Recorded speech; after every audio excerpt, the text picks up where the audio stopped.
Hi guys, welcome to my channel. நான் தான் உங்கள் கிரேஸி. இன்றைக்கி நான் பார்க்க போகிறேன்னா, நான் ஒரு லோன் ஆஃப் மேட்ச் போயிருந்தேன். அதில் எனிமே சும்மா ஃப்ரெண்டு பிடிக்கலான்னு பிடிச்சேன். அவனும் ஃப்ரெண்ட் ஆகிட்டான். சரின்னு சொல்லிவிட்டு நான் போயிட்டு மெடி போடலான்னு போட்டேன். மெடி போட்டு நான் தெரியாமல் அவன் தலையில் குத்திட்டேன். ஆனால் அவன் என்னை அடிக்கவே இல்லை. திரும்பவும் அவன் பாட்டுக்கு எந்திரிச்சு எங்கேயோ ஓடினான். எங்கே ஓடினான்னு சொல்லிட்டு நானும் பின்னாடியே போய் பார்க்குறேன். அவன் ஜோனுக்கு போயிட்டு நாக் ஆகிட்டான். சரி, நெக்ஸ்ட் மேட்ச் நம்மளாச்சும் அந்த மாதிரி பண்ணுவோம்னு சொல்லிட்டு நான் ட்ரை பண்ணேன். எனக்கு முன்னாடி அவன் செத்து போயிடான். திரும்பவும் நான் ட்ரை பண்ணேன். ஒரு மேட்ச் நான் டவுன் ஆனேன். 4th மேட்ச்சு 5th மேட்ச்சும் அவனே வேணும்னே போயிட்டு ஜோனில் நாக் ஆகிட்டான். எனக்கு கில் கொடுத்துட்டு புயா எனக்கு கொடுத்துட்டான்.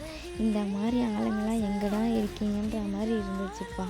ஃபஸ்ட் டைம் எனிமையெல்லாம் நான் கண்டுபிடிக்கிறேன். எனக்கு என்ன பண்ணுறதுன்னே தெரியல. சரி, ஓகே, பாய் கைஸ். நாளைக்கு இன்னொரு வீடியோவில் பார்க்கலாம்.